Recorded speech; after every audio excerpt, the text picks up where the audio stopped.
Baik, Assalamualaikum warahmatullahi wabarakatuh. Kembali lagi di channel Safat Huda, channel pendidikan ilmu pengetahuan untuk kita semua.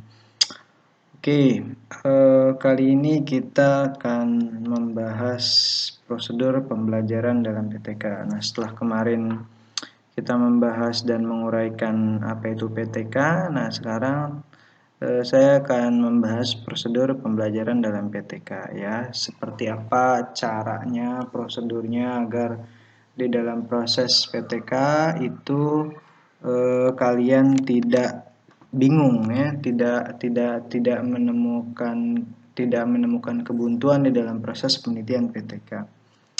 Nah, nanti kita akan membahas terkait dengan model pembelajaran bersiklus. Lalu nanti ada perencanaan PTK-nya seperti apa, lalu hipotesis dalam PTK apakah harus atau tidak begitu ya posisinya. Nah, nanti selanjutnya adalah proses mengakhiri penelitian PTK. Bagaimana sih proses penelitian PTK itu diakhiri gitu, sampai di mana dan sampai kapan proses penelitian PTK itu kita sudahi begitu ya. Oke ya, lanjut kita bahas satu persatu. Nah, ini ada model pembelajaran bersiklus ya. Di model pembelajaran bersiklus, posisinya PTK itu memang dia ada siklus gitu ya. Artinya tahapan per tahapan yang harus dilalui. Siklus itu kan memutar gitu ya prosesnya. Nah, yuk. Nah, untuk lebih memudahkan kita dalam memahami PTK, nah sekarang kita jawab pertanyaan ini ya. Apakah mencoba metode mengajar diulang-ulang dapat dikatakan penelitian tindakan? Oke, 1, 2, 3. Oke, mencoba metode mengajar diulang-ulang dapat dikatakan penelitian tindakan. Jawabannya adalah iya. Jadi mencobakan metode ya secara berulang-ulang di dalam proses pembelajaran di kelas itu merupakan penelitian tindakan kelas ya. Jadi karena kan posisinya di pembelajaran di kelas atau PTK itu banyak ragamnya, mulai dari metode mengajar ya, terus ada model mengajar, lalu ada strategi, lalu misalkan penerapan misalkan kuis gitu ya dalam proses pembelajaran atau penerapan alat dan bahan seperti itu, apapun itu bisa dilakukan ya. Nah, yang jadi fokus di sini adalah terkait dengan metode. Jadi metode mengajar itu ketika diulang-ulang itu merupakan penelitian tindakan. Diingat ya. Oke, next. Nah, di dalam proses pembelajaran PTK ini ada perencanaan, ada pelaksanaan, pengamatan, dan refleksi.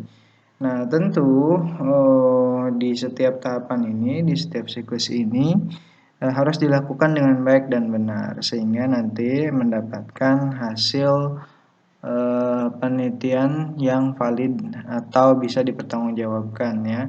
Nah, mulai dari perencanaan, pelaksanaan, pengamatan, dan refleksi. Nah, tentu di dalam perencanaan ini terkait dengan semuanya ya, mulai dari turunan dari silabus, nanti ada prosem, prota-prosem, lalu nanti ada RPP, lalu masuk ke desain perencanaan pembelajaran bersiklusnya seperti apa. Dalam hal ini tentu mencoba metode mengajar ya. Nah, lalu selanjutnya di saat pelaksanaan ya. Nah, ini agar lebih memudahkan saya tampilkan gambarnya terlebih dahulu. Oke. Nah, di sini ada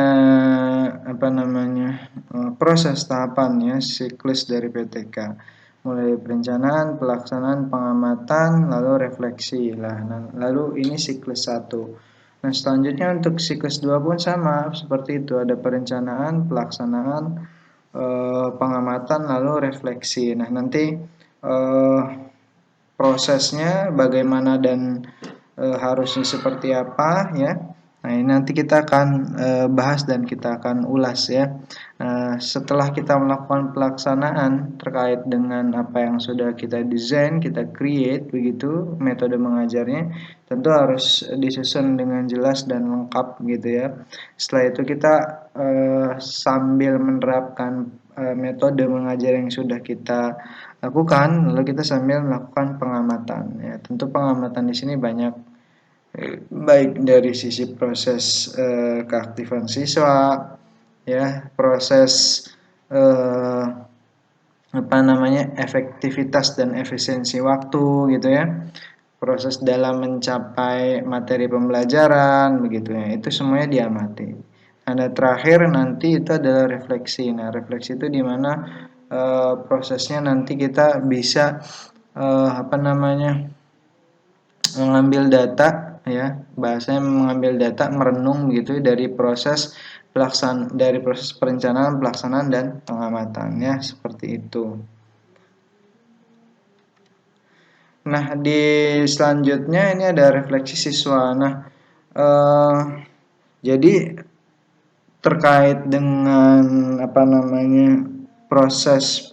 prosedur pembelajaran di PTK itu nanti, itu kan nanti dia posisinya minimal 2 siklus ya, 2 siklus pelaksanaan pengamatan. Lalu posisi refleksi itu di mana? Posisi refleksi itu adalah ketika melakukan proses pengamatan itu sudah pelaksanaan dan pengamatan sudah dilakukan 2 kali. Nah, itulah selanjutnya refleksi. Jadi kalau misalkan 2 kali, 3 kali, itu proses pengulangannya itu hanya pada pelaksanaan dan pengamatannya begitu ya. Jadi nanti refleksi itu di akhir begitu. Nah, terkait dengan refleksi siswa ini banyak peneliti PTK ya, ini mengejawantahkan proses refleksi dari siswa gitu. Jadi siswa tidak dilibatkan dalam melakukan refleksi atau menilai begitu proses pembelajaran atau metode pembelajaran yang sudah dilakukan di kelas. Nah, itu sangat fatal sekali, salah sekali. Karena kenapa? Karena yang menjadi objek kita di dalam proses refleksi atau di dalam proses PTK itu adalah objeknya siswa. Maka siswa itu menjadi hal yang urgent begitu ya, untuk bisa melakukan refleksi ya. Maka sejatinya di dalam proses refleksi nanti di akhir setelah melakukan siklus 2, siklus 3, itu siswa diikut sertakan dalam proses refleksi. Seperti itu ya. Nah, reaksi atau kesan pembelajaran. Nah, ketika dalam prosesnya ya, nanti di akhir tentunya kita melihat tuh reaksi atau kesan dari siswa seperti apa setelah kita menerapkan metode pembelajaran begitu ya, seperti itu. Jadi apakah apakah senangkah, apakah bete kah, apakah materinya tidak sampai karena menekankan proses metode yang kaku gitu ya, seperti itu. Jadi siswa juga diberikan ruang untuk melakukan refleksi bagi penelitian PTK ini. Lalu yang selanjutnya adalah alasan metode baru. Nah, proses penggunaan metode baru di sini posisinya adalah kita memberikan argumentasi, kita memberikan tujuan nanti kepada siswa. Jadi siswa itu mengerti dan paham. Nah, di situ nanti ada timbul diskusi sehingga nanti siswa juga posisinya bisa melakukan tambahan. Nah, diusul dan pendapat tentang metode ini seperti ini ya. Jadi nanti direfleksi siswa itu posisinya dia nih ya, si siswa itu bisa melakukan usul atau pendapat tentang metode yang digunakan. Jadi boleh gitu ya. Apakah usul atau pendapat siswa itu mesti dan harus dilakukan? Tidak mesti gitu ya. Jadi di dalam proses nanti setelah siklus itu lalu melakukan refleksi, usul atau pendapat siswa terkait dengan dia berefleksi dari siklus 1, 2, dan 3. Kita lihat terlebih dahulu apakah itu menambah khazanah, menambah sempurnanya metode kita gitu. Nah, baru kalau misalkan ada unsur mendukung, ada unsur mengembangkan metode yang sudah kita aplikasikan, maka itu boleh kita lakukan di dalam proses PTK seperti itu. Nah, jadi posisinya dengan melihat itu ya. Nah, maka sebenarnya juga ketika kita melakukan PTK itu yang harus diperhatikan adalah objek siswanya nih, siswa yang akan kita lakukan ya penelitian tindakan itu, apakah usia misalkan 14, 15 atau 17 ya. Nah, itu menjadi pertimbangan juga sehingga nalar berpikir siswa itu bisa berefleksi di situ ya, seperti itu. Oke ya. Next. Nah, di perencanaan PTK tentu ini menjadi hal yang penting ya untuk agar tercapainya tujuan PTK ya, maka posisinya perencanaan ini menjadi sebuah senjata yang harus kita lakukan untuk mempersiapkan proses penelitian tindakan kelas begitu ya, posisinya seperti itu. Maka itu sangat sangat amat penting ya gitu. Mulai tadi di awal saya mengatakan mulai dari turunan dari silabus, prota, prosem, lalu nanti ada RPP begitu ya. Nah, di situ nanti dijelaskan lebih detail lagi. Oke, lanjut ya. Nah, selanjutnya apakah sama RPP pembelajaran dengan RPP tindakan? Tentu berbeda ya. Karena di RPP pembelajaran biasa yaitu tujuan-tujuan pembelajarannya tidak sesuai dengan apa yang akan kita teliti. Nah, maka create design RPP yang dilakukan untuk PTK ya itu berbeda gitu ya, jelas berbeda gitu. Maka nah, di proses RPP tindakan ini benar-benar harus secara rinci ya, secara rinci ditulis ya langkah-langkahnya begitu dengan jelas ya, sehingga nanti pada saat proses pelaksanaan itu menjadi baik gitu ya. Karena kan nanti sekarang posisinya ada K1, K2, K3 ya, K4 ya. Kompetensi 1 2 3 4. Nah, di mana nanti ada di situ ada tujuan kognitif, tujuan afektif, tujuan psikomotorik ya, di mana nanti di PTK ini tentunya mencakup proses peningkatan itu. Nah, maka tentu di RPP nanti ada proses evaluasi ya. Evaluasi itu bisa nanti penggunaan skalanya, skala misalkan pertanyaannya, evaluasinya dengan pertanyaan uraian gitu, uraian terbuka begitu, sehingga potensi anak siswa itu menjadi berkembang begitu ya. Berbeda dengan kalau misalkan kita cuma evaluasi dengan multiple choice yang ya tanda petik nanti siswa justru gambling gitu ya, A, B, C, D atau E begitu. Berbeda dengan pertanyaan uraian yang di situ menuntut bahwa siswa ini paham atau tidak gitu. Tentu dengan penggunaan metode yang sudah kita lakukan, yang kita sudah aplikasikan, sehingga kita dapat melihat ketercapaian pemahaman kompetensi yang didapatkan oleh siswa. Seperti itu ya. Jadi ini menjadi hal yang penting gitu ya di dalam proses PTK ya, perencanaan itu. Maka kesesuaiannya harus diperhatikan dengan baik oleh si peneliti begitu.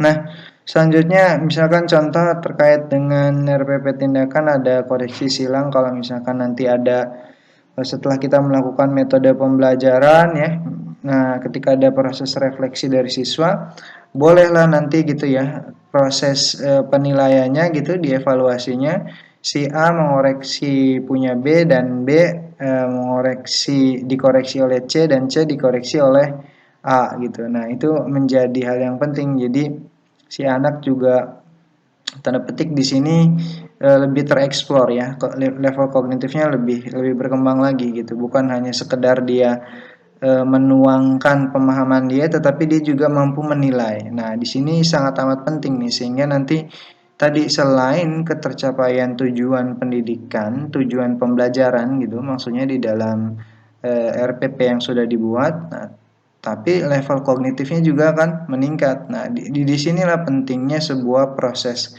Karena perencanaan atau karena pembelajaran PTK itu, penelitian tindakan kelas itu menekankan pada prosesnya ya, bukan hasilnya gitu. Kalau hasilnya ya namanya kalau misalkan hasil doang atau misalkan setelah satu siklus dia baik, ya itu bukan PTK, karena PTK itu menekankan pada proses gitu.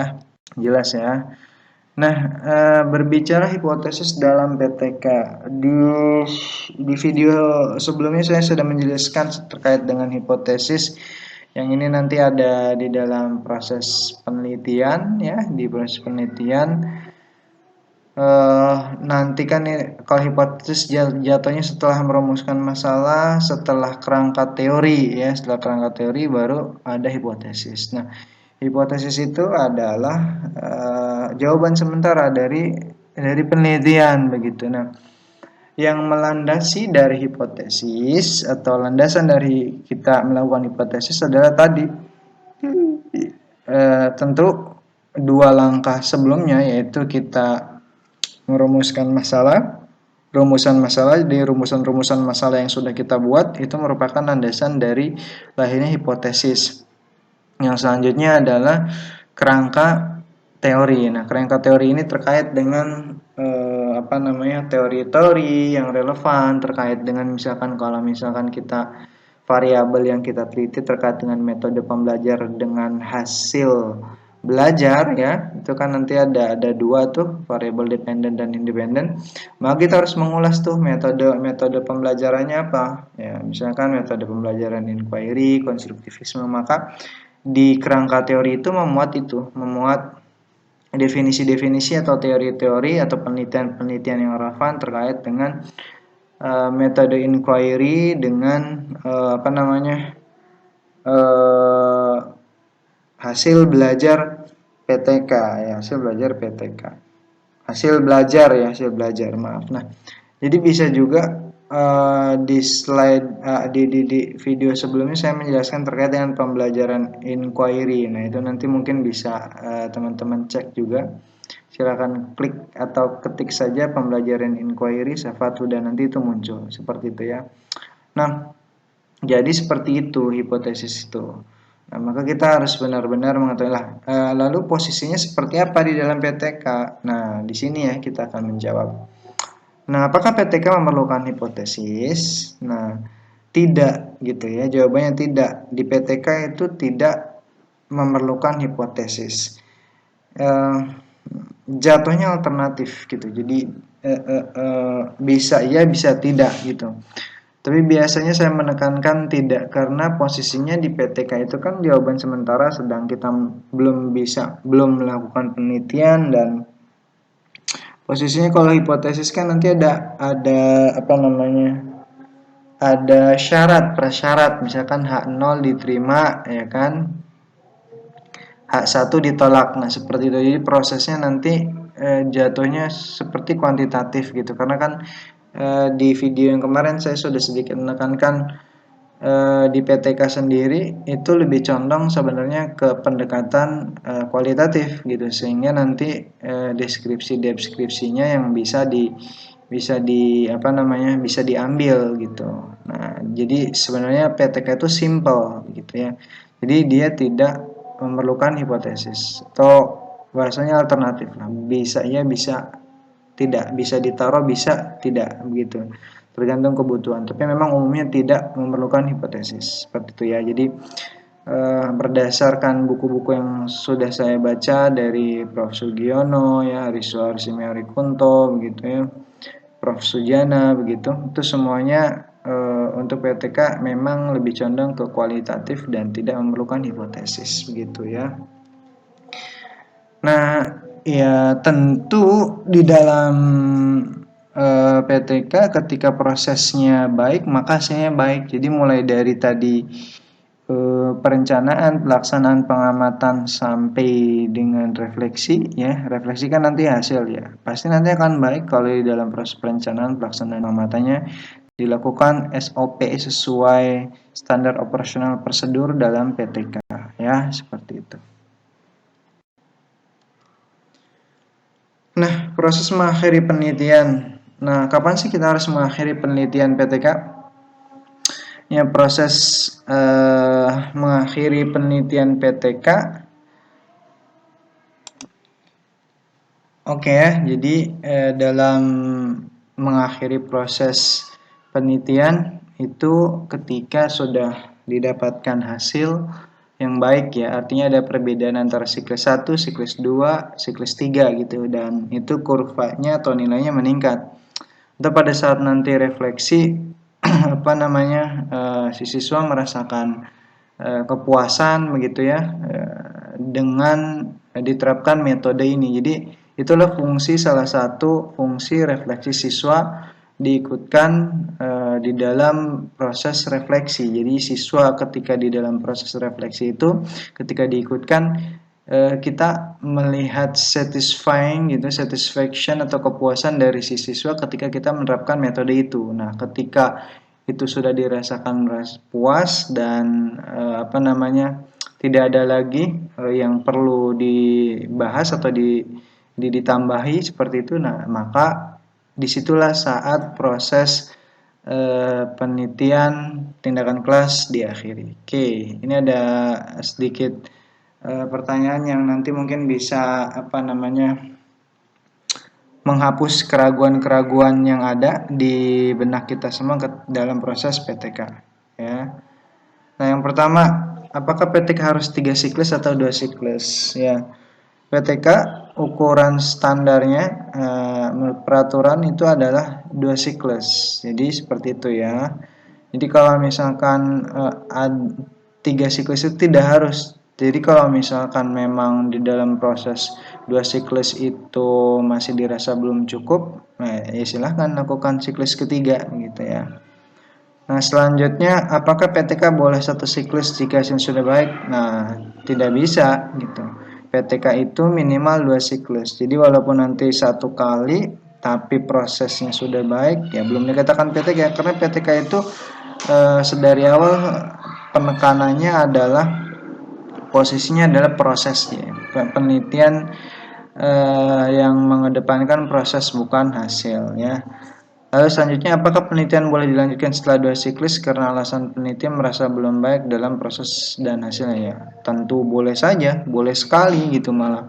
Kalau misalkan memang dirasa belum baik prosesnya dan hasilnya ya silahkan dilanjutkan siklus ketiga. Karena kan kalau misalkan kita melihat dalam proses metodenya memang sebenarnya idealnya 3 gitu. Jadi ketika penerapan metode pertama itu adalah metode mencoba gitu ya. Tahapannya ketika di siklus kedua itu metodenya adalah penerapan metodenya adalah pembenahan metode, artinya bisa mengevaluasi tuh hal-hal yang kurang yang bisa diperbaiki ya.